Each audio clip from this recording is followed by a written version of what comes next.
మహాగణాధిపతే నమః. శ్రీ గురుభ్యో నమః. శ్రీమాత్రే నమః. వెల్కమ్ టు ఎయిట్ భక్తి ఛానల్.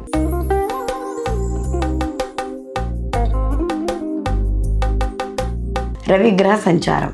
రవి ప్రతి మాసము కూడా ఒక్కొక్క రాశి మారుతూ ఉంటాడు. అంటే ఈయన సంవత్సరం తిరిగేసరికల్లా 12 రాశుల్ని కూడా ఈయన సంచారం చేయడం అనేది జరుగుతుంది.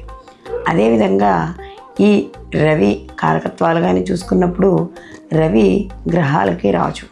అలాంటి రవి ఈ యొక్క గ్రహ మార్పు ఏదైతే ఉందో ఈ మార్పు వల్ల ప్రతి రాశికి కూడా శుభ అశుభ ఫలితాలు అనేవి ఖచ్చితంగా ఉంటాయి.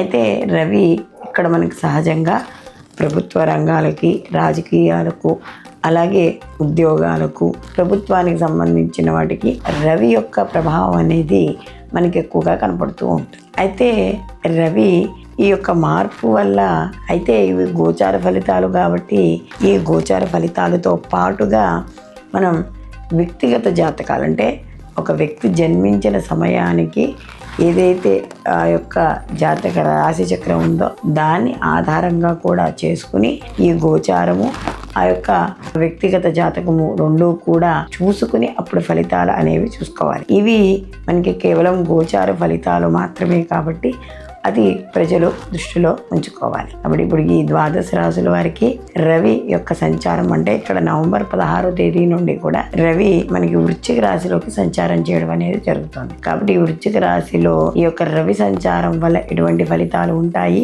అనే విషయాన్ని తెలుసుకుందాం. ధనుసు రాశి వారికి ఈ యొక్క రవి ఈ యొక్క వ్యయస్థానంలో సంచారం వల్ల కాస్త స్థానచలనాలు, అంటే ఇల్లు మారడాలు, లేదా ఏదైనా ప్రమోషన్ వల్ల కావచ్చు, లేకపోతే ఏదైనా కూడా ఉద్యోగాల్లో మార్పులు, ఎప్పుడూ ప్రయాణాలు చేస్తూ ఉండడము, అలాగే కాస్త కొన్ని అశుభకరమైన వార్తలు వినడము, లేదా ఇంట్లో పెద్దవాళ్ళకి కావచ్చు, లేదా చుట్టాల్లో ఎవరికైనా అనారోగ్య సమస్యల వల్ల కాస్త మీరు తిరుగుతూ ఉండడం, సహాయ నిమిత్తార్థం ఇలాంటివి కూడా ఉంటాయి. అలాగే ధన ఖర్చులు కూడా ఎలా అవుతున్నాయో తెలియనట్టుగా ధనం అలా వెళ్ళిపోతూ ఉంటుంది, సంపాదించినట్టు వెళ్ళిపోతూ ఉంటుంది.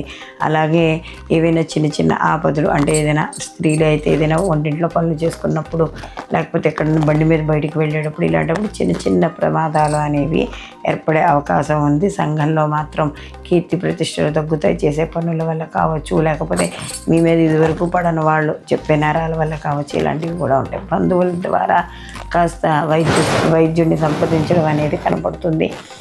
ముఖ్యంగా ఈ యొక్క ఆలోచనల వల్ల మనస్తాపం అనేది ఎక్కువగా పెరగడం అనేది జరుగుతుంది. ఈ రాశి ఎప్పుడైతే ఈ వ్యయ స్థానంలో ఉన్నాడో కాస్త చేసే లాభాలు, అంటే ఏదైనా ఇందులోనే ఇన్వెస్ట్ చేసి ఉంటే అందులో లాభాలు కూడా తగ్గే అవకాశం అనేది ఎక్కువగా కనపడుతోంది.